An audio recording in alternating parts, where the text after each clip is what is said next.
Are you a thrifter like me and don't quite know what to do with some of the items you picked up? Well, stay tuned to today's video. I'm working with metal items and I can't wait to share these transformations. They're incredible. One I'm keeping and one will be going into the booth. I'm really excited to share these with you. All right, for project number 1, we are cleaning out our inventory, and I was inspired by Connie, the painted photographer, to paint these bread tubes by the Pampered Chef. You can typically get them fairly reasonable at your local thrift store. I am going to be blending on this piece, and we are using Blood Moon, Cowgirl Coral, and Queen Bee. And as I'm doing this base coat with each of these colors, I just wanted to take a moment to introduce myself. My name is Sandra. I am the owner and creator here at Midwest Charm. I specialize in repurposed, upcycled vintage home decor and furniture, as well as all of your DIY needs. I carry 2 paint lines. I carry rice papers. I carry decoupage papers. I carry a huge selection of iron orchid designs as well. You can find us linked below, www.midwestcharm.co, as well as all of our social medias. And I always take the time to make you guys a list of exactly what I'm using in each of my videos so that you guys can find it easy and make purchases if you would like. Now back to our piece. I'm just going around and kind of putting where I wanted each color to end up being on this piece. And then once all of these colors are added is when the magic happens. We are now going to take our misting bottle and give this a good mist all the way around.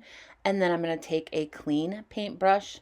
I'm going to take the purple and work the purple up and down and just kind of smooth everything out. And then I'll take the peach and do that with the yellow, or one of the brushes and do it with the yellow. And occasionally adding a little bit more of each color if I feel it's necessary. I really did add more of that purple in there. I'm not sure if you can tell, but I really wanted that purple to kind of be the main color of this piece.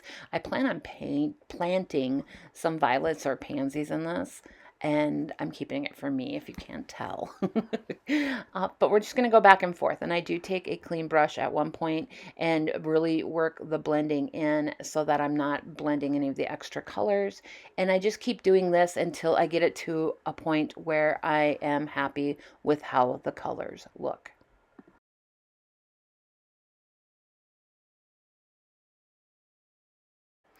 I wanted to do like a faux rust on this, but what I decided to do instead, which I didn't get footage of, is I took the Pennies from Heaven, which is our copper liquid patina from DIY, and I misted, or I did like little drips going down the top from the tube, and which is the yellow, will be the top. And then I misted it so it kind of ran down the sides, and you'll see that in the end shots. I wanted it to be rusty with just a little bit of glam still. I love project number 2. I found a pewter pitcher at a thrift store, and it's pretty dented, and I don't know. I don't know if people still use these or not, but I knew immediately this baby was going to get some paint. So I'm going in with DIY Apothecary, and I'm going to give this 2 coats of paint and let it dry thoroughly in between each coat. I am not painting the top lip or the handle or the very, very bottom.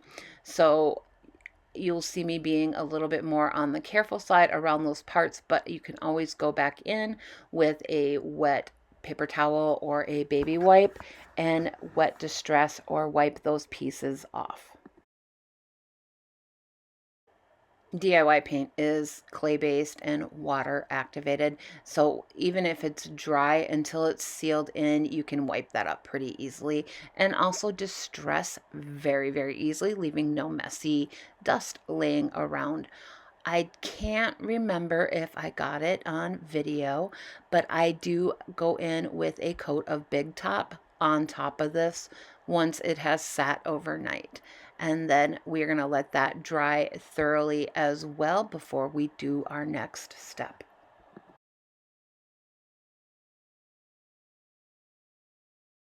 Y'all, I am using a retired transfer. I am, but we do have the new paint inlay Portofino, which has these lemons, and it is just as good.